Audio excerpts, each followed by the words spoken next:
13 বছর পর আল্লাহর নবী এবার আল্লাহ অর্ডার করলেন হিজরত করার জন্য। রাতের বেলায় 70 জন লোক আসলো মদিনা থেকে, এরা হলো আনসার। তারা এসে বললেন, হে রাসূল, আমরা আপনাকে থাকার জায়গা দেব, আপনার সাহায্য করব, আপনি আমাদের দাওয়াত কবুল করুন, মদিনায় আসুন। ছোট্ট যার বয়স কম 70 জনের মধ্যে তিনি বললেন, হে আমার মদিনাবাসীরা, তোমরা যে রাসূলুল্লাহকে দাওয়াত দিলে এর অর্থ কি তোমরা জানো? এর অর্থ হচ্ছে মুহাম্মদ সাল্লাল্লাহু আলাইহি ওয়াসাল্লামকে আশ্রয় দিলে পরে সমস্ত লোকেরা তোমাদের বিরুদ্ধে খেপে যাবে, কাফেররা। তারা খেপলে তাদের মোকাবেলায় মুহাম্মদ সাল্লাল্লাহু আলাইহি ওয়াসাল্লামকে ছেড়ে দিয়ে তোমরা তখন নিরাপদে থাকবে, তোমাদের জীবন বাঁচাবে। এরকম যদি হয় তাহলে মুহাম্মদ সাল্লাল্লাহু আলাইহি ওয়াসাল্লামকে দাওয়াত না দেওয়াই ভালো, বুঝে শুনে দাওয়াত দাও। এবার 70 জন লোক রাসূলুল্লাহর হস্ত মোবারক ধারণ করলেন। তারপরে তারা বললেন, আয় আল্লাহর নবী, আপনার পবিত্র হাত স্পর্শ করে আল্লাহর নামে কসম করে বলি, আপনি মদিনায় তাশরীফ নিলে পরে আপনি আমাদের দাওয়াত কবুল করলে পরে আমরা আপনাকে আশ্রয় দেব। আপনার আমাদের জীবনে আমাদের শরীরে এক ফোঁটা রক্ত থাকাকালীন আল্লাহর নবীর গায়ে কাউকে আমরা হাত তুলতে দিব না। রাসূলুল্লাহ দাওয়াত কবুল করলেন। এবারে 70 জনের মধ্য থেকে নেতা বললেন, ইয়া রাসূলুল্লাহ, এবার আমার একটা দাবি, মদিনাবাসীদের পক্ষ থেকে একটা দাবি। সেই দাবি হলো এই, আপনি যখন মদিনায় যাবেন আমরা বিশ্বাস করি আপনি আল্লাহর নবী, চিরকাল আপনার এই দুর্দিন যাবে না, সুদিন নিশ্চয়ই আপনার একদিন ফিরে আসবে। সেই সুদিনে আপনি মদিনা কি ভুলে যাবেন নাকি? নবীজি বললেন, ও মদিনাবাসীরা, আমি মদিনাকে কখনো ভুলে যাব না। রাসূলুল্লাহ হিজরত করলেন, মদিনা মুনাওয়ারায় প্রবেশ করলেন।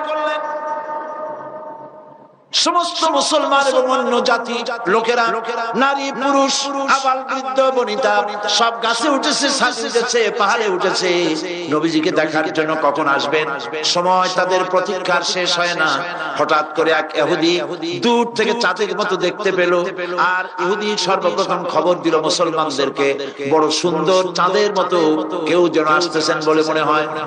সকলে লক্ষ্য করলো আর তাকিয়ে দেখলো চাঁদের মতো উদিত হতেছে দূরের থেকে।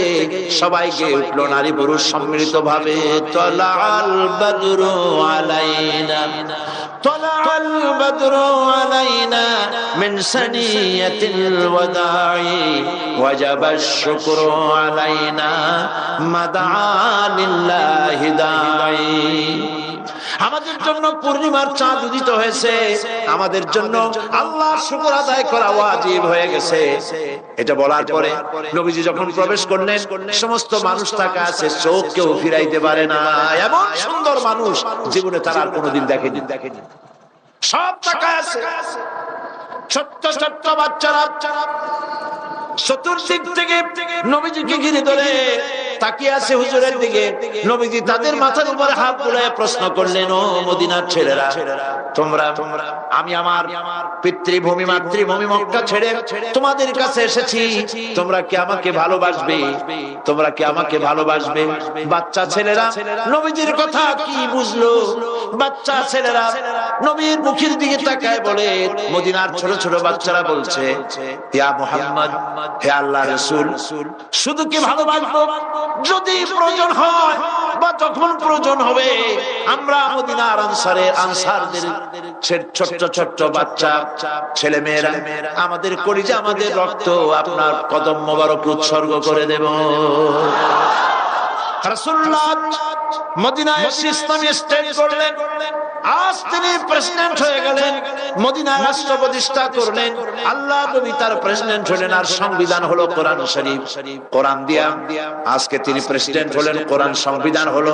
এই মদিনায় ঢোকার আগে আল্লাহ পাক তাকে একটা দোয়া শিখাইলেন। নবী, আপনি দোয়াটা পড়েন, রব্বি আদখিলনি মুদখালা সিদকিন ওয়া আখরিজনি মুখরাজা সিদকিন ওয়াজআলনি মিন লাদুনকা সুলতানান নাসীরা।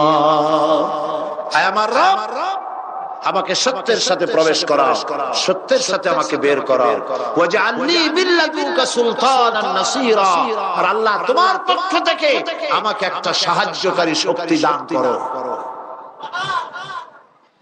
দুনিয়ার সমস্ত মুফাসসিরিনে কেরাম তারা সুলতান নাসিরের অর্থ করেছে রাষ্ট্রীয় ক্ষমতা। আমাকে ক্ষমতা দাও, রাষ্ট্রীয় ক্ষমতা দাও। এই দোয়া কে শিখাচ্ছেন? বলেন কে শিখাচ্ছেন? নবীকে শিখাচ্ছেন রাষ্ট্রীয় ক্ষমতা দাও। সেই রাষ্ট্রের কনস্টিটিউশন কি হবে? আল কোরআন। আমাকে কোরআন শরীফ, আমাকে রাষ্ট্রীয় শক্তি দান করো। রাসূল সাল্লাল্লাহু আলাইহি ওয়াসাল্লাম প্রবেশ করলেন এবং কোরআন দিয়ে রাষ্ট্র চালালেন। ইসলাম আর রাজনীতি আলাদা কোনো জিনিস নয়। আজকে যারা বলেন ইসলামকে রাজনীতিতে ব্যবহার করতে দেওয়া হবে না, এই কথা বলার সাহস যারা করছেন, অবশ্যই আল্লাহ তাদেরকে এই জমিন ব্যবহার করতে দিবেন না। কারণ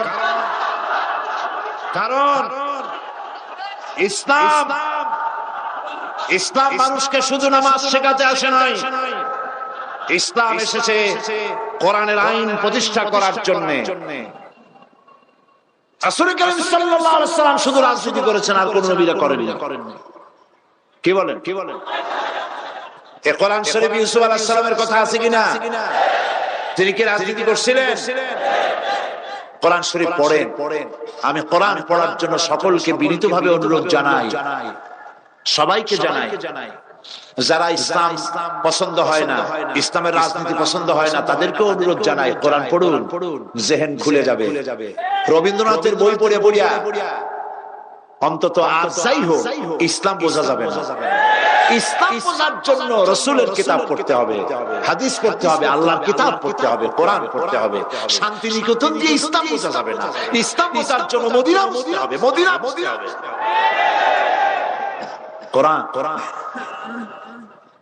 কোরআন দিয়ে আল্লাহ পাক সব কথা বলে দিয়েছেন। ইউসুফ আলাইহিস সালাম মিশরে জেল থেকে মুক্ত হওয়ার পর তিনি প্রথমে অর্থ এবং খাদ্য দুটো মন্ত্রণালয়ের দায়িত্বশীল মন্ত্রী হয়েছিলেন। আল্লাহ নবী ইউসুফ আলাইহিস সালাম আল্লাহর কি আর রাষ্ট্রের কি? রাষ্ট্রের মন্ত্রী। এর কিছু কাল পরে গোটা মিশরের প্রেসিডেন্টের দায়িত্ব আসলো কার উপরে? এগুলি কি বানানো কথা? এগুলি কি গাজী কালু চাম্পাবতীর পুঁথি, সোনাবানের পুঁথি? কোরআন শরীফ।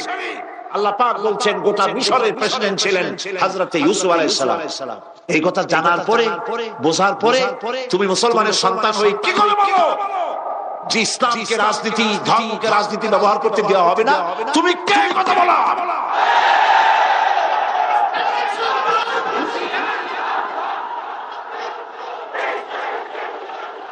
দাউদ আলাইহিস সালাম প্রেসিডেন্ট ছিলেন। সুলাইমান আলাইহিস সালাম গোটা পৃথিবীর প্রেসিডেন্ট ছিলেন। ঠিক কিনা? কোথায় আছে?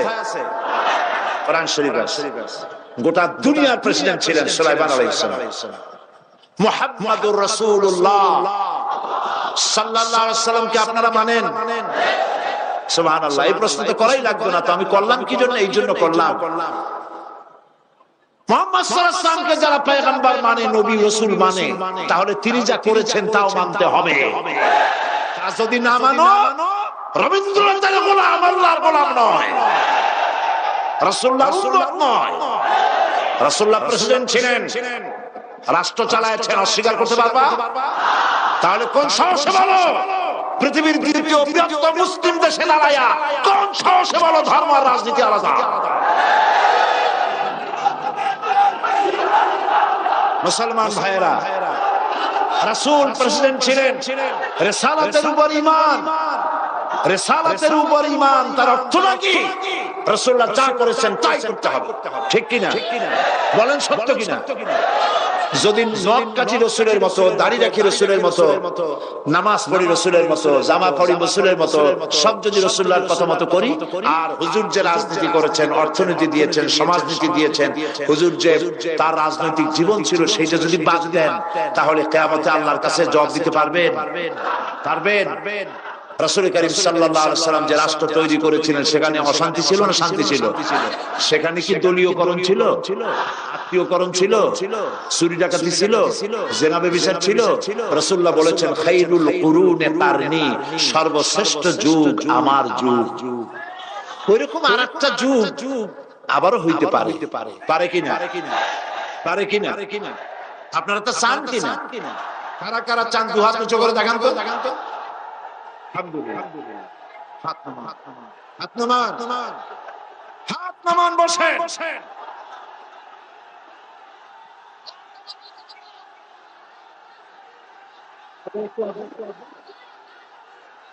রাসূল করিম, বাস হইছে। আমি বুঝতে পেরেছি আপনারা পারবেন ইনশাআল্লাহ। বলেন ইনশাআল্লাহ। বসুন, এক মুহূর্তে বসুন।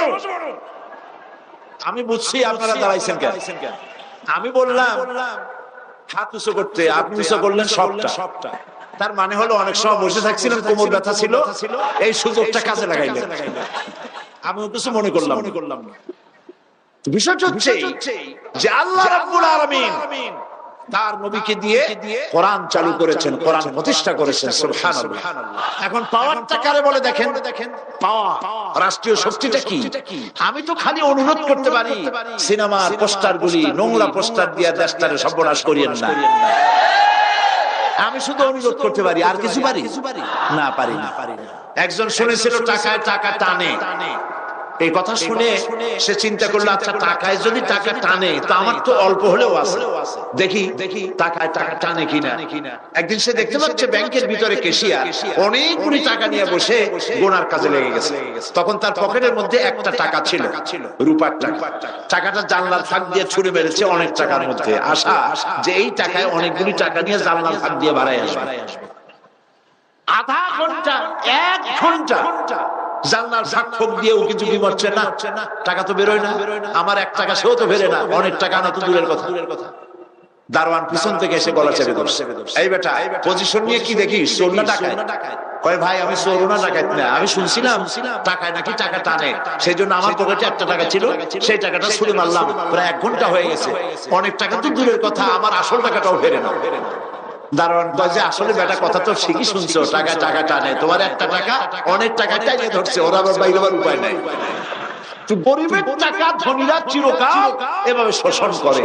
এই শোষণের বিরুদ্ধে ইসলাম কথা বলেছে, তাই ধনাঢ্য ব্যক্তিরা তাদের পুঁজিকে টিকায় রাখার জন্য চিরকাল সরকারকে টাকা দিয়ে টিকায় রাখার চেষ্টা করেছে।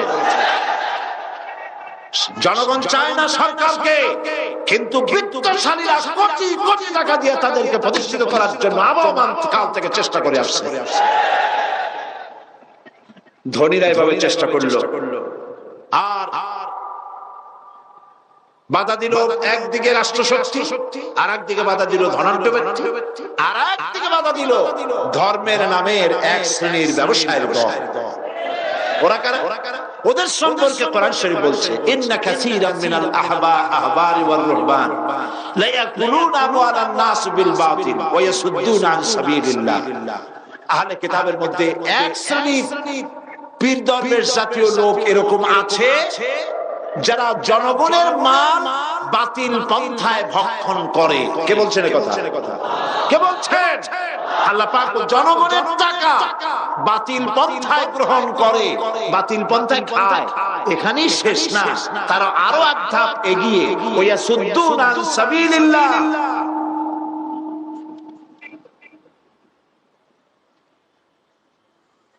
আলহামদুলিল্লাহ আমাদের মঞ্চে সুপ্রিম কোর্টের সিনিয়র অ্যাডভোকেট জনাব খন্দকার মাহমুদ্দিন সাহেব এতক্ষণ বসেছিলেন। ওনার জন্য দোয়া করুন, আল্লাহ যেন ওনার হায়াতকে দারাজ করে দেন। ওনার জন্য দোয়া করুন, আল্লাহ যেন ওনাকে পারঙ্গম করেন, আরো বেশি যোগ্যতার সাথে তাকে যেন এগোবার তৌফিক আল্লাহ দান করেন। উনি অনুমতি চাচ্ছেন, অনেকক্ষণ বসেছেন, হয়তো কোনো কাজ আছে চলে যাবেন বলে। জি জি। তো আল্লাহ রাব্বুল আলামিন আমাদেরকে কোরআনে কারীমের মাধ্যমে আমরা বুঝতে পারছি যে তৃতীয় নম্বরে যারা বাধা দিল তারা হচ্ছে ধর্মের নামের ব্যবসায়ী। এরা জনগণের মালকে বাতিল পন্থায় শুধু খায় না, ওয়ায়াসুদ্দুনা আন সাবিলিল্লাহ, আল্লাহর দ্বীনের রাস্তা, আল্লাহর রাস্তায় চলার পথে, ইসলামী আন্দোলন প্রতিষ্ঠার পথে বাধার সৃষ্টি করে। ইসলাম যাতে কায়েম না হইতে পারে সেই জন্য ভিন্ন ভিন্ন লাইন বানায়।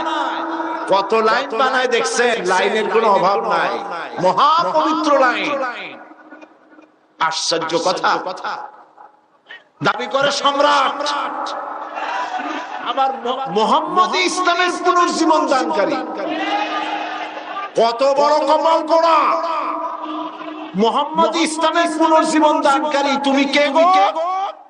কোন বেয়াদব তুমি? রাসূলুল্লাহ ইসলাম না, ইসলাম আল্লাহ। তার মৃত্যু হয় নাই যে তুমি তার পুনর্জীবন দান করবে? বেয়াদব!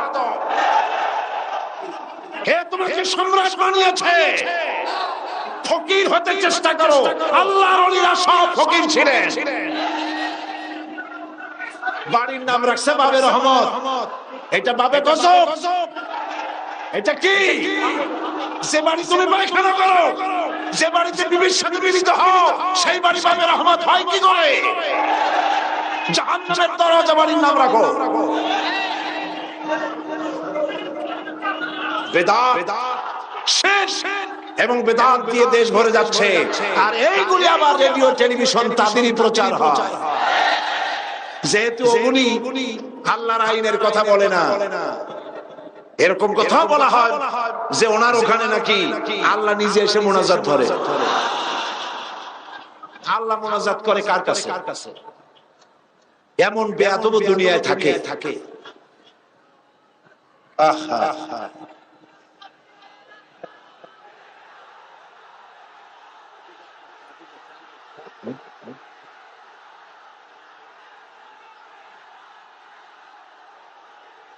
সুতরাং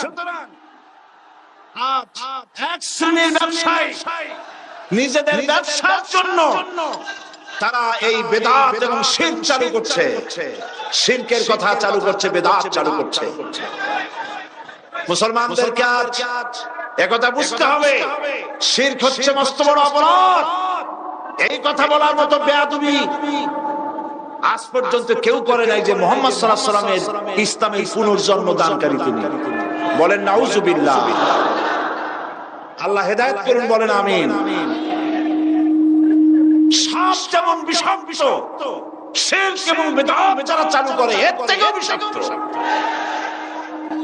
এদের থেকে সব সময় মুসলমানদের পরহেজ করা উচিত।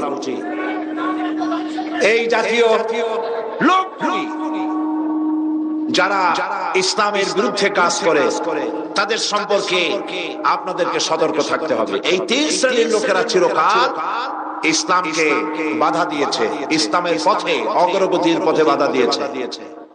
সেই জন্য ইসলাম এসেছে পৃথিবীতে পৃথিবীর মানুষগুলিকে আল্লাহর গোলাম বানাবার জন্য।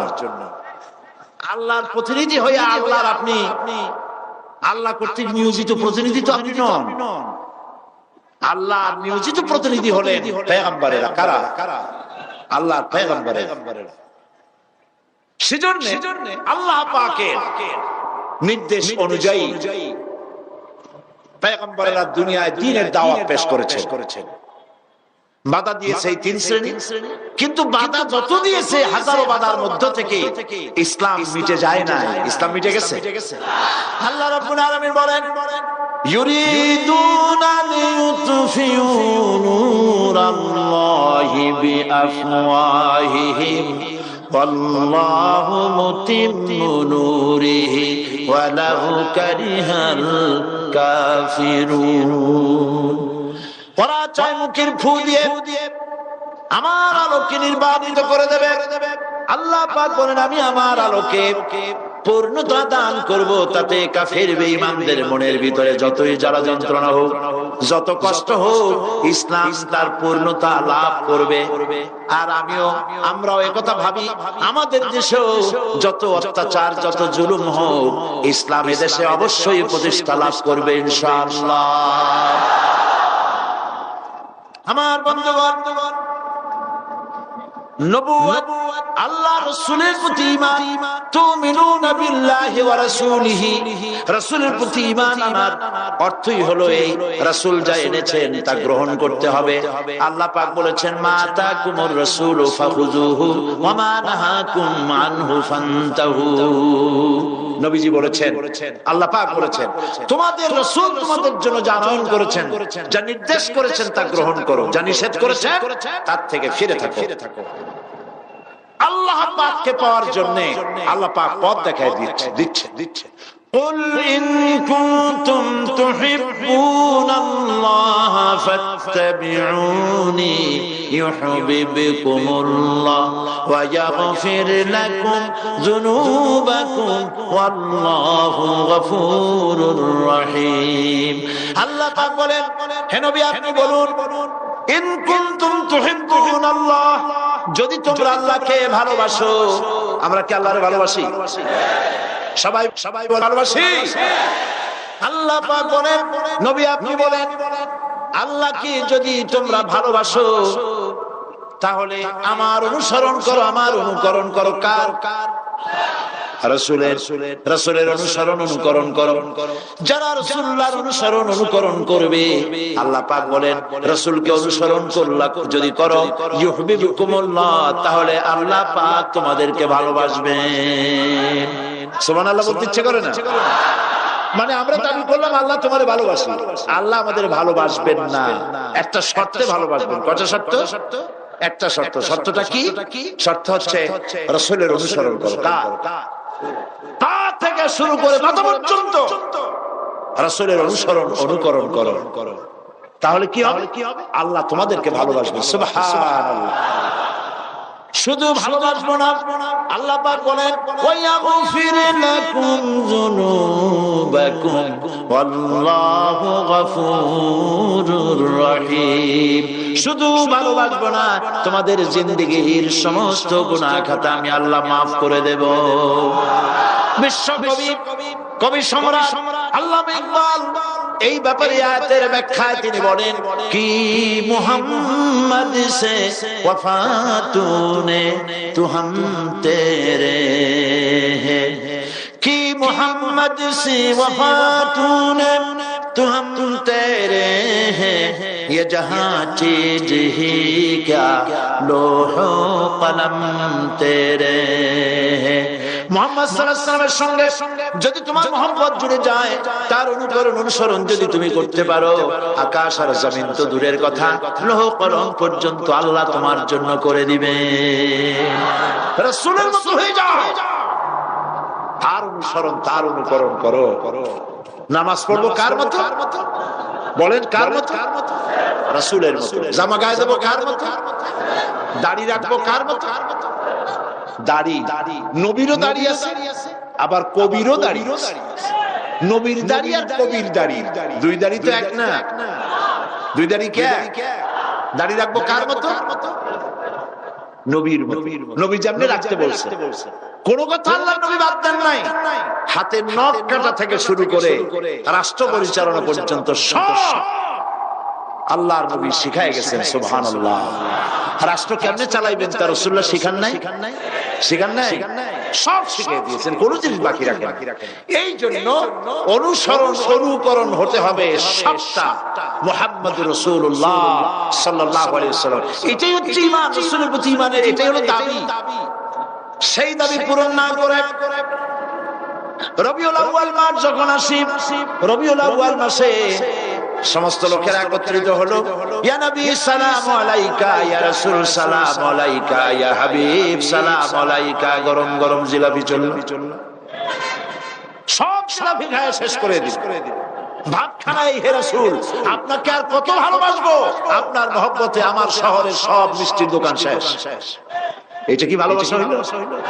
আবার নেতা নেত্রীরা, বড় বড় নেতা রবিউল আউয়াল মাস আসলে বলে তারাও মঞ্চে এসে বলেন মুহাম্মদ সাল্লাল্লাহু আলাইহি ওয়াসাল্লামের আদর্শ ছাড়া কোনো উপায় নাই। আবার এই ব্যক্তি গৌতম বুদ্ধের জন্মবার্ষিকী উপস্থিত হয়ে বলে গৌতম বুদ্ধের অহিংস নীতি পৃথিবীবাসীর বাঁচার একমাত্র পথ। রামকৃষ্ণ মিশনে কি ওই কথা বলে? কথা ঠিক কিনা?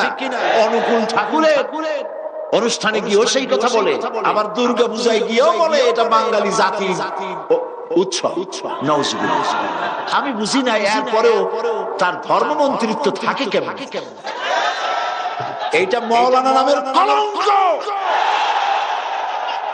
চাকরি রক্ষার জন্য থামেন, চাকরি রাখার জন্য মানুষ এইভাবে নিজের ইমান নষ্ট করে। আরে বাবা, দুর্গা পূজা হিন্দু উৎসব। আমি 1,00,000 1 কোটি বার বলবো, দুর্গা পূজার সাথে এই দেশের মুসলমানদের কোনো সম্পর্ক নাই। এটা মুসলমানদের অনুষ্ঠান নয়। তথাকথিত ওই মন্ত্রী মৌলানা শব্দ দুর্ভাগ্যজনক ভাবে তার নামে লেগে গেছে। আর হইতে পারে এই মুসলমানদের জন্য নিশ্চয়ই না। এটা হিন্দু ভাইয়েরা তাদের ধর্ম পালন করুন, আমাদের আপত্তি নাই। আমরা ঈদ করি, তারা পূজা করবে, কিন্তু ওইটা আমার উৎসব। এই কথা কেন বলবো? হিন্দুরা কি কোনোদিন বলে যে ঈদ আমাদের উৎসব? তো তুমি তোমার চাকরি রক্ষার জন্য এত পাও চাটকে? একটু লজ্জা টজ্জা থাকা উচিত, ঠিক কিনা? শরম থাকা উচিত, পার্সোনালিটি থাকা উচিত। এই সব মঞ্চে গিয়ে গৌতম বুদ্ধের প্রশংসা, তার আদর্শই ভালো, ওর আদর্শ ভালো, মুহাম্মদ সাল্লাল্লাহু আলাইহি ওয়াসাল্লাম আদর্শ ভালো, তাহলে পার্থক্য রইল কি? গোলালু মার্কা নেতা, গোলালু বর্তায় চলে, চিংড়ি মাছে চলে, গোশতে চলে, মাছে চলে। গোলালু কোন জায়গায় বলে না যে এটা দিয়ে আমারে হবে না। কাজী ওরে পূজায় মণ্ডপেও চলে, ঈদের মাঠেও চলে, সব জায়গায় চলে, জাহান্নামেও চলবে।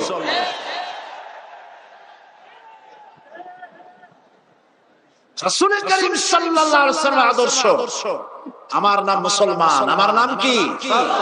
চিল্লায় বলো, আমার নাম মুসলমান।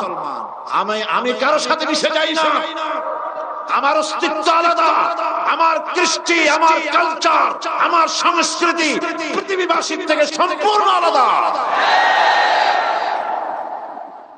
আমি আমার আলাদা স্বাতন্ত্র, আমার আলাদা স্বাতন্ত্র নিয়ে এই পৃথিবীতে আছি এবং বেঁচে থাকবো ইনশাআল্লাহ। আমি কারোর সাথে মিশে যেতে পারি না, কারণ আমার জন্য যেটা হালাল আর একজনের জন্য সেটা হারাম, ঠিক না? তার জন্য যেটা হালাল সেটা আমার জন্য একেবারে জন্মের মতো হারাম। আমার জন্য গরু হালাল, আর একজনের জন্য গরু একদম হারাম। সে ওটার পূজা করবে, আর আমি ওটারে খাই, ওর হাত দিয়ে সার বানাই, ওর চামড়া দিয়ে জুতো বানাই, আর ওইটা সে পূজা করে, ঠিক কিনা? আমার জন্য যেটা হালাল আর একজনের জন্য সেটা হারাম। কাজে ওর সাথে আমি মিশবো কি করে? আমার তো মিল হতে পারে না, সাংস্কৃতিক দিক থেকে তো কোনো মিল হবে না, কারণ আমি তো মুসলমান। আর যারা মেলে মুসলমান নাম দিয়া, মুসলমান নিশ্চয়ই নয়, মুনাফিক। এগুলা কি? নিঃসন্দেহে মুনাফিক, কাফেরের চাইতেও নিকৃষ্ট। আমি মুসলমান, আমার পরিচয় আমি মুসলমান। আমি মুসলমান হিসেবে বাঁচতে চাই, মুসলমান হিসেবে মরতে চাই, মুসলমান হিসেবে কিয়ামতে আল্লাহর দরবারে উঠতে চাই। এই কথাই আল্লাহ আমাকে শিখিয়ে দিয়েছে। আল্লাহ পাক আমাকে শিখাচ্ছেন, কুল ইন্না সালাতি ওয়া নুসুকি ওয়া মাহইয়ায়া ওয়া মামাতি লিল্লাহি রাব্বিল আলামিন। বলো, আমার নামাজ, আমার কুরবানি, আমার হায়াত, আমার মওত সব কার জন্য? জোরে বলো, আল্লাহর জন্য। সেই আল্লাহর জন্য চলতে হলে আল্লাহ রাসূলের অনুকরণ করতে হবে জীবনের সব ক্ষেত্রে। রাসূল করিম সাল্লাল্লাহু আলাইহি ওয়াসাল্লাম মক্কি জীবনে মানুষকে তাওহীদ বুঝাইছেন, শিরক বুঝাইছেন, আখিরাত বুঝাইছেন। মানুষকে বলে দিয়েছেন এক আল্লাহর দাসত্ব করবে, আল্লাহর সাথে কাউকে শরীক স্থাপন করবে না। ইন্না শিরকা লাযুলমুন আযীম, শিরক হচ্ছে মস্ত বড় জুলম, অত্যাচার। এই শিরকের কাছেও যাবে না। সুতরাং আল্লাহর আইন মানতে হবে, শিরক বর্জন করতে হবে। বিদআত ছাড়তে হবে, তাওহীদকে বিশ্বাস করতে হবে, আখিরাত ভিত্তিক জীবন যাপন করতে হবে, প্রত্যেকটি কাজ এবং কথার হিসাব আল্লাহর কাছে দিতে হবে, এই চিন্তা মাথার মধ্যে থাকতে হবে। এই কথাগুলি রাসূল করিম সাল্লাল্লাহু আলাইহি ওয়াসাল্লাম মক্কি জিন্দেগিতে মানুষকে বুঝাইছেন। 13 বছর লাগলো। মোট কয় বছর লাগছে? একজন প্রশ্ন করেছেন, আমার স্বামী প্রায় সময় বেকার বসে থাকে, মাঝে মধ্যে সামান্য ইনকাম করলেও তা যথেষ্ট নয়। এটা সহ বিভিন্ন কারণে আমাদের মাঝে প্রায় সময় ঝগড়া লেগেই থাকে। ঝগড়া এগুলো হালাই দিয়ে না রাখে লেগেই থাকে। এখন কিভাবে আমাদের সংসার সুখী হতে পারে দয়া করে জানাবেন কি? স্বামী বেকার কেন? তিনি কি অসুস্থ অথবা লেখাপড়া জানে না কাজ করতে জানে না?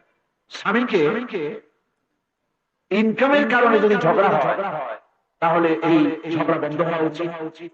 যা আপনারা পান ওটার উপরে সবর করা উচিত, সবর ইখতিয়ার করা উচিত এবং ঝগড়া কমানো উচিত। ঝগড়ায় সংসারে অশান্তি আসে, আর যা কামাই আসে তাতেও কোনো বরকত হবে না। ভালোবাসা দিয়ে যা করা যায়, রাগঝাক করে তা করা যায় না। দুজনেই বুঝতে চেষ্টা করুন এবং স্বামীকে কর্মক্ষম করার জন্য আপনি যতটুকু পারেন তার জন্য সহযোগিতা করেন। আমরা দোয়া করি আল্লাহ পাক আপনার সংসারে হারানো সুখ ফিরিয়ে দিন।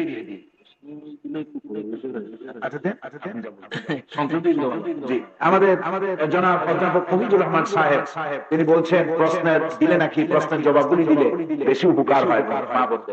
আমি আরো কয়েকটা প্রশ্নের জবাব দেই, তারপরে কিছু বলি। সতী নারী যদি নিশ্চিত হয় তার ইজ্জত হারাবে, তাহলে কি আত্মহত্যা করা উচিত হবে? আপনি নিশ্চিত কেমনে হবে? আপনি যেটাকে নিশ্চিত মনে করেন সেটা তো নিশ্চিত নাও হতে পারে, আত্মহত্যা করতে পারবেন না।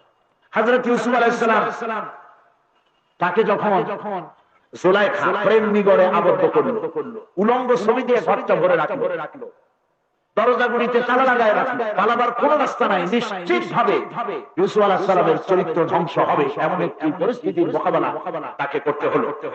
কিন্তু তিনি তো আত্মহত্যার পথের দিকে যান নাই। তিনি কি করেছেন? তিনি আল্লাহ পাককে ভয় করে তালাবদ্ধ দরজার দিকে দৌড় মেরেছিলেন। আর আল্লাহ পাক তার ভয় দেখে, আল্লাহর আযাবের ভয় আল্লাহ দেখতেছেন, এই ভয় করে যখন দৌড় দিয়েছিলেন তালাবদ্ধ দরজা আল্লাহ পাক তার জন্য খুলে দিয়েছিলেন। সুতরাং এমনটি যদি কারো জীবনে ঘটে, সতীত্ব বিনষ্ট হবে, চিৎকার দিন, সমস্ত শক্তি দিয়ে চিৎকার দিন, জীবনের ঝুঁকি নিয়ে ঝাঁপিয়ে পড়ো, আঘাত হানো। আল্লাহ হতে পারে এর দ্বারা আপনাকে হেফাজতের কোনো না কোনো রাস্তা বের করে দিবে। আল্লাহ যেন আমাদের মা বোনদেরকে এই ধরনের জানোয়ার এবং পশুদের হাত থেকে আল্লাহ যেন আমাদের মা বোনদেরকে হেফাজত করেন। আমরা সবাই বলি আমিন।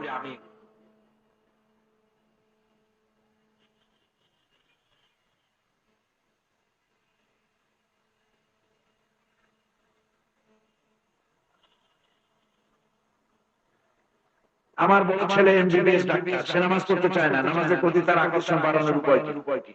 ছেলের জন্য একটু দোয়া করবেন। হ্যাঁ, দোয়া করতেছি। ছেলে পাঠাই দিবেন এই মাহফিলে, নামাজের ব্যাপারে আজ অথবা কাল আমি বলবো ইনশাআল্লাহ। ছেলে এখানে পাঠাই দিবেন, আমরা বলবো। আপনি তাকে নিজেও বুঝাবেন যে নামাজ না পড়লে মুসলমান বয়সপ্রাপ্তা নারী এবং পুরুষের জন্য নামাজ পড়া বাধ্যতামূলক। নামাজ না পড়লে ডাইরেক্ট জাহান্নাম। এই কথাগুলি আপনি ভালো করে বুঝাবেন এবং বলবেন, আমি তোমার মা, আমি তোমার হাতে ধরি, তোমার মাথায় চুমা খাই, খবরদার নামাজ ছেড়ে দিও না। আদর করুন, দোয়া করুন, হয়ে যাবে ইনশাআল্লাহ।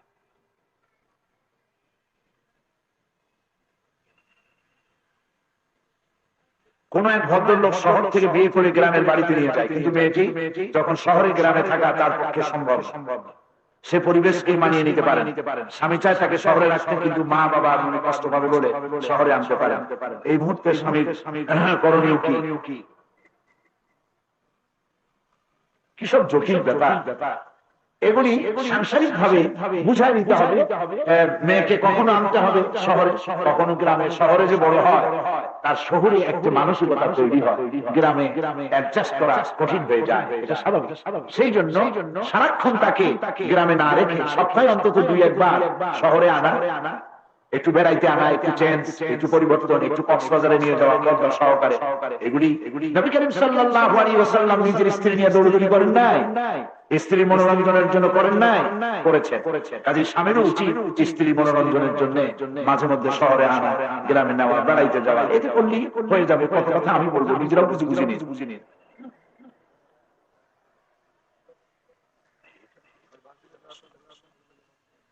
আমি ভার্সিটিতে যাওয়ার সময় বোরখা পরি, কিন্তু নেকাব লাগাই না। নেকাব লাগালে কি লাগানো কি অবশ্যই বাধ্যতামূলক? নেকাব লাগানো উচিত। দুটি মত আছে। আমি এই প্রশ্নের জবাব বহুবার দিচ্ছি, আজকেও দেই। মা বোনেরা, নেকাব অর্থাৎ নাকের উপর দিয়ে একটা চাদর দিয়ে মুখ আর নাককে ঢেকে দেওয়া, আর হিজাব দিয়ে কপালের উপরটা ঢেকে দেওয়া, পর্দা করা, চোখ দুটো বাইর করে রাখা। দুটি মতই আছে, মুখ খোলাও রাখতে পারেন আর মুখ ঢেকেও রাখতে পারেন, দুটো মত আছে। তবে মুহাক্কিকিন যারা তাহকিক করে, বিশেষজ্ঞ, স্পেশালিস্ট শরীয়তের উপরে, তারা বলে মুখ ঢেকে রাখাই উত্তম। কারণ ফিতনা তো সৃষ্টি হয় চেহারা দেখেই। এই জন্য যৌবনকালীন সময় মুখ ঢেকে রাখাই ভালো। কিন্তু আমাদের দেশে উল্টা, বাসে ট্রেনে রাস্তাঘাটে দেখা যায় নানি, দাদি, বুড়ি মা বোরকা পরছে, আর 20 বছরের যুবতী বোরকা মোরকা কিছু। আরে বুড়ি, তোমার দেখবে না, তুমি এটা করছো কেন? বুড়ি যে বুড়ি হয়ে গেছে, দাঁত নাই, চর্ম ঢিলা হয়ে গেছে, এই জাতীয় বৃদ্ধা বোরকা না পড়লে তবে পড়া উচিত, না পড়লেও চলে, তবে পড়া উচিত। কিন্তু যার পড়া দরকার সেখানে কিছুই নেই, বুড়ির দিকে কেউ তাকায় নাকি? এই জন্য বয়স একটা ব্যাপার আছে। ভার্সিটিতে জীবন যাতায়াত করে, তার উচিত হবে বোরখার সাথে নেকাবটাও, তাহলে আপনি ফিতনা থেকে রক্ষা পাবেন। পায়ে আলতা নুপুর পরা জায়েজ হবে কিনা ভার্সিটিতে যাওয়ার সময়? এটা ভার্সিটি কেন, পার্লামেন্টে যাওয়ার সময় আলতা নুপুর পড়লে কে জায়গায় অসুবিধা নাই। তবে নুপুর মানে কি, যেটা ঝনঝন করে বাজে ওইটা, এইটা পরে আপনি ভার্সিটিতে যাবেন কেন? আপনি কি শোনাতে চান যে আমি আসছি? এটা তো ঠিক না। পায়ে নুপুর করে ভার্সিটিতে যায়, তুমি শুনিও নাই কোনোদিন। আলতা ফালতা পরা যেতে পারে, আলতা পরা, মেহেন্দি লাগানো, এগুলি মেয়েরা করে, এগুলি আপনি করতেও পারেন। তবে সৌন্দর্য, নারীর সৌন্দর্য সবটাই তার স্বামীর জন্য রিজার্ভ, এটা অন্যের জন্য নয়। এই কথাটি মনে থাকে। আমার স্বামী একজন ইমাম সাহেব, কিন্তু তিনি মাঝে মধ্যে অন্য লোকের কথায় আমার সাথে ঝগড়া করে। আমি আমার স্বামীকে বোঝাতে চেষ্টা করলে কোনো লাভ হয় না। এই প্রেক্ষিতে আমি কি করতে পারি? এখন তো স্বামীরে মুয়াজ্জিন বানাই দাও। উনি ইমাম হয়ে আপনার সাথে ঝগড়া করবেন কেন? এটা ঠিক না। পাঠাই দিয়ে মাহফিলে, অথবা আমার সাথে দেখা করতে বলেন। স্ত্রীর সঙ্গে ঝগড়া করা উচিত নয়, আর স্ত্রীরও স্বামীর সাথে ঝগড়া করা উচিত না। ঝগড়া করলে মেজাজ খারাপ হয়, আর মেজাজ খারাপ হলেই মুখ থেকে অবাঞ্ছিত কথাবার্তা বেরিয়ে যায়, এবং এর পরিণতি মোটেই ভালো নয়। তবে পুরুষের মেজাজ অনেক সময় গরম হয়, মেয়েদেরও আছে অনেক সময়। তো এটা আমি একটা বুদ্ধি এভাবে দিতে পারি, যদি আপনি বুদ্ধি রক্ষা করেন। আপনার স্বামী যখন ঝগড়া করবে, আপনি তখন চুপ করে হাসি মুখে তার দিকে তাকায় থাকবে। লোকটা মনে করবে আমি এত ঝগড়া করি, এই মহিলা বুঝি আমার বোকাই মনে করে। সে তখন ঝগড়ার প্রবৃত্তি থেকে নিজেকে নিবৃত্ত করবে। সে যত রাগ করে ঝগড়া করবে, আপনি মুচকি হাসবেন তার দিকে। তার যদি পান খাওয়ার অভ্যাস থাকে, পান নিয়ে যাবেন, যে আপনি পান খান, তাহলে আপনি মুখটা লাল হবে, একটু সুন্দর করে হাসতে পারবেন। আবার যদি আপনার স্বামীর উচিত হবে, স্ত্রী যদি ঝগড়া করে, যদি রাগ বেশি করে, স্বামী একটু ঢিল দিবে, কথা কম বলবে। স্ত্রী গরম হয়ে গেছে, আপনি একটু ঠান্ডা, তাহলেই ভালো। দুটো দিকে যদি হিট হয়, তাহলে হিট লাগলে তো সর্বনাশ হয়ে এটা শেষ পর্যন্ত তালাক পর্যন্ত চলে যেতে পারে। এই জন্য সংসারের স্বার্থে, নিজেদের দাম্পত্যের স্বার্থে, ভবিষ্যৎ জীবনের স্বার্থে একজন রাগ হইলে আরেকজন ঠান্ডা হবে। রোদের চাইতে বালি গরম বেশি হওয়া উচিত না, দুজনকে স্যাক্রিফাইস করতে হবে। আমাদের দেশের অনেক মহিলারা নাকের উপরে এবং নোলক পরার জন্য নিচে নাক ফুরিয়ে থাকে। কাজটা কতটা প্রচলিত আছে? নোলক পরার জন্য না ফুরালে কিয়ামতের দিন শাস্তি পেতে হয়। প্রশ্ন হলো, নাকের নিচে দিকে ছিদ্র না করলে আসলে শাস্তি পেতে হবে কিনা? আপনি নাকের উপরে বা নিচে ছিদ্র করবেন আর না করবেন, আল্লাহ এই জন্য একটা মানুষ দোজখে দেবে। আপনি আল্লাহ সম্পর্কে এরকম ধারণা কেন? নাকের ছিদ্র, কানের ছিদ্র নারীর সৌন্দর্য বৃদ্ধির জন্যই করা হয়। এখানে কেউ যদি না করে তো কোনো গুনাহ হবে না। এই জন্য কিয়ামতে জাহান্নামে যাওয়া লাগবে। এগুলি নারীর সৌন্দর্য, নাক পোড়ানো, নাকের সাইড থেকেও হতে পারে, আবার নাকের নিচে নোলক করে যেটা সেটাও হতে পারে। কানে একটা জায়গায় 6টাও যদি কেউ ছিদ্র করে এখানে যদি রিং ফুল জামুন তাই যদি লাগায় ক্ষতি নেই, আর এই জন্য না লাগালেও ক্ষতি নাই, লাগালেও কোনো ক্ষতি নেই। এই বিষয়ের উপরে জান্নাত জাহান্নামের ফয়সালা হবে। এই তাফসীর মাহফিলে যে মহিলারা আসতেছে এতে কি পর্দার লঙ্ঘন হবে না?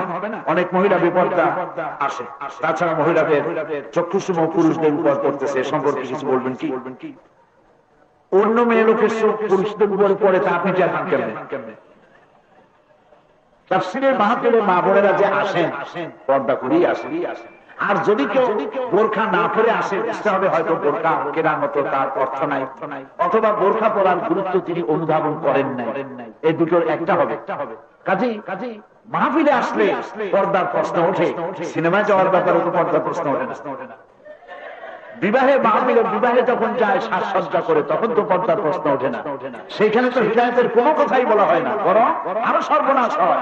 কাজে মাহফিলে মা বোনদেরকে আরো বেশি করে আসতে দিই, জাতির সৌভাগ্য হবে। মেয়ে লোকেরা যদি ভালো হয়, মেয়ে লোকেরা হচ্ছে বংশধারা অব্যাহত রাখার জন্য আল্লাহর সৃষ্ট সম্মানিত এক মানুষের ভিতরে একটা বিভাগ, এবং পৃথিবীর অর্ধেক জনশক্তি নারী। এই পৃথিবীতে যা কিছু কল্যাণকর অর্ধেক তার করিয়াছে নারী, অর্ধেক তার নয়। সুতরাং নারীকে অবজ্ঞা করে দেশ চালানো যাবে না, পৃথিবী চালানো যাবে না, মাহফিলও চালানো যাবে। মাহফিলে নারীদের আসা উচিত, পর্দা সহকারী আসা উচিত। যারা এই পর্দা করেন নাই ভবিষ্যতে করে আসবে। আমার কোন পুত্র সন্তান নাই, প্রশ্ন, কিন্তু একমাত্র মেয়ে আছে। এখন আমার স্বামী দেখে যাওয়া স্থাবর অস্থাবর সম্পত্তি ইসলামী বিধি মোতাবেক কিভাবে বন্টন হবে? এটি আপনার সন্তানের যদি, আপনার স্বামীর যদি পিতা থাকে, মা থাকে, ভাই থাকে, তাহলে এর মিরাসি সত্য কে কতটুকু পাবে কোরআন শরীফে সেটা পরিষ্কার করে বর্ণিত আছে। আপনি আপনার এই অবস্থার জন্য কোন হক্কানি আলেমের কাছে আপনার স্থাবর অস্থাবর জমির লিস্ট নিয়ে তার কাছে পৌঁছে দিবেন, তিনি কাগজে কলমে লিখে ভাগ করে দিয়ে দিবেন কে কতটুকু পাবে। 3 বছর ধরে স্বামীর সাথে আমার কোনো যোগাযোগ নেই। প্রশ্ন হলো আমাদের বিবাহ কি এখনো ঠিক আছে? যদি 5-6 বছর পর স্বামী ফিরে আসে তাহলে পুনরায় সংসার করা যাবে কিনা দয়া করে জানাবেন। বিবাহ ঠিক আছে, 3 বছর হয়েছে, 5 বছর হয়েছে, বিবাহ ঠিক আছে। তবে যেসব স্বামী অর্থ উপার্জনের জন্য দাম্পত্য কর্তব্য পালনে ব্যর্থ হয় তারা আল্লাহর কাছে জবাবদিহি করতে হবে। টাকা বড় না জীবন বড়? টাকা বড় না দাম্পত্য জীবন বড়? এই জন্য যেসব স্বামী বিদেশে ভাবে থাকে স্ত্রীদের ফাইনাল নোটিশ জানায় দেওয়া দরকার যে আমি তোমার জন্য আর এতদিন অপেক্ষা করবো, এর বেশি করতে পারবো। রাগ করে একটা লিখলেন আর কি, তারপরে দেখেন তার অবস্থা কি, তাকে ফিরে আনার জন্য চেষ্টা করুন। জুমার নামাজ আদায় করি, অবশ্যই ইমামের অনুমতি নিয়ে। আমার প্রশ্ন জেগেছে এভাবে কি জুমার নামাজ আদায় হচ্ছে নাকি পুনরায় জোহরের নামাজ পড়তে হবে? এখন ঘরটা কি মসজিদের সাথে লাগানো? যদি মসজিদের সাথে পাশাপাশি একই বিল্ডিং, মাঝখানে একটা ওয়াল, এরকম যদি হয় তাহলে একটি কথা। আর যদি তা না হয়, ভিন্ন বিল্ডিং যদি হয়, তাহলে এভাবে নামাজ পড়া, ওই জামাতের সাথে এটা আদায় করার এই ধরনের অনুমতি দেওয়া যাবে না। তাহলে তো ঘরে ঘরে লোকেরা এই ব্যবস্থা করবে, তারপরে টেলিভিশন এবং রেডিও দেখে নামাজ পড়া শুরু করবে।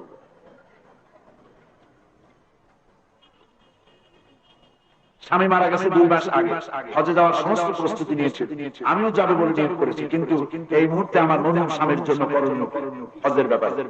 স্বামী আপনার মারা গেছে হজের নিয়োগ করি, এখন কিতাবে লেখা হয়েছে তার নিয়োগ যদি সহি হয়ে থাকে তাহলে কিয়ামত পর্যন্ত যত হজ হবে এগুলি সব আল্লাহ পাক তার আমলনামা দিয়ে দিবেন। তবে তার এই হজ আর কেউ আদায় করবে। এই ফাঁকে আমি আরেকটি মাসালা পরিষ্কার করতে চাই, সেটি হলো স্বামী মারা গেছে, এখন উনি যাবেন হজ। এটা আপনি প্রশ্ন করেন নাই, কিন্তু আমি জবাব দিচ্ছি সকলের জানার জন্য। মাহরাম পুরুষ ছাড়া হজে যাওয়া যাবে না যে কথাটি আছে, এটি ব্যাখ্যার দাবি রাখে। যার যে মহিলার উপরে হজ ফরজ আছে তার স্বামী নাই, তার ছেলে নাই, আপন ভাই নাই, থাকলে তারা না বলে। এখন তার এই মেয়ের হজে যাবে কিভাবে? এজন্য মাসালা হচ্ছে নির্ভরযোগ্য চরিত্রবান কোন পুরুষ যার সাথে আরো 2-4 জন মেয়ে লোক হজে যাচ্ছে, লক্ষ্য করুন আপনার পরিচিত নির্ভরযোগ্য চরিত্রবান নামাজি আমানতদার আল্লাহকে ভয় করে এমন এক পরিচিত ব্যক্তি যিনি আরো দু চারজন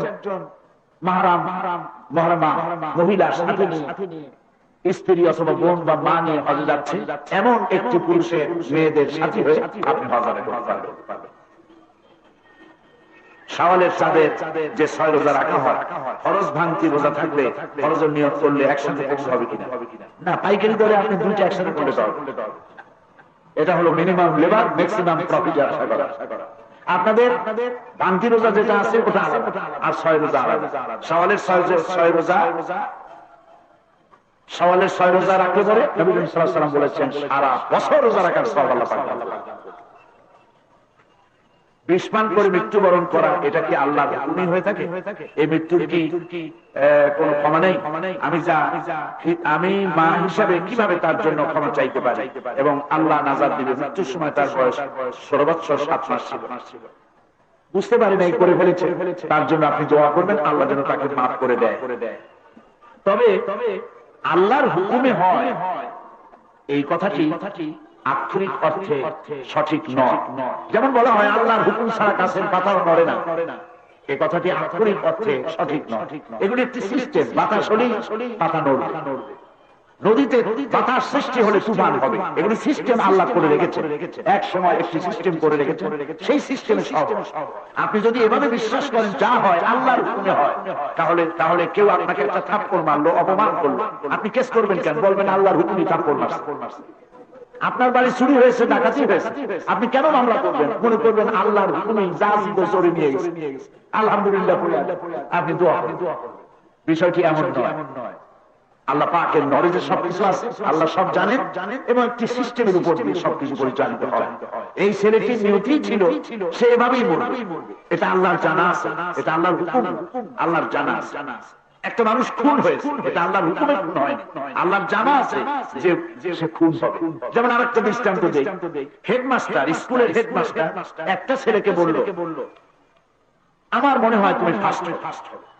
আরেকটা ছেলেকে বললো আমার মনেই হয় না যে তুমি পাস করতে পারবে। এখন একটা ছেলে ফার্স্ট হলো আর একটা ছেলে ফেল করলো। এখন যে ফেল করেছে সে কি মনে করবে যেহেতু হেডমাস্টার আমাকে বলেছে আমি ফেল করবো, তার হুকুমই আমি ফেল করেছি? না, এটি হেডমাস্টারের অভিজ্ঞতা দিয়ে, তার জ্ঞান দিয়ে, তার পড়াশোনার কায়দা কানুন দেখে হেডমাস্টার বুঝতেই পেরেছে এর ফেল করা ছাড়া পথ। আর ও যে খাটাখাটি করছে ও ফার্স্ট হবে তো কোনো সন্দেহ নাই। তার ইলমের কারণে, তার জানার কারণে একথা সে বলতে পেরেছে। আর সঠিকভাবে বলতে পারে নাই, বলেছে যে হতে পারে তুমি ফার্স্ট হবে, হতে পারে তুমি পাস করবে না। আল্লাহ রাব্বুল আলামিন তার ইলমের মধ্যে সব কিছু আছে, এটা হুকুমের মধ্যে শামিল নয়, তার ইলমের মধ্যে সব আছে। আল্লাহ জানেন এই ছেলেটার মৃত্যু এভাবে হবে। সেই জন্য আপনি মা 16 বছর বয়সের সময় এই অপ্রাপ্ত বয়স্ক ছেলেটি আত্মহত্যা করেছে, আপনি তার জন্য আল্লাহর কাছে ক্ষমা চান, আমরাও ক্ষমা চাই। আল্লাহ আপনার এই সন্তানকে মাফ করে দিন।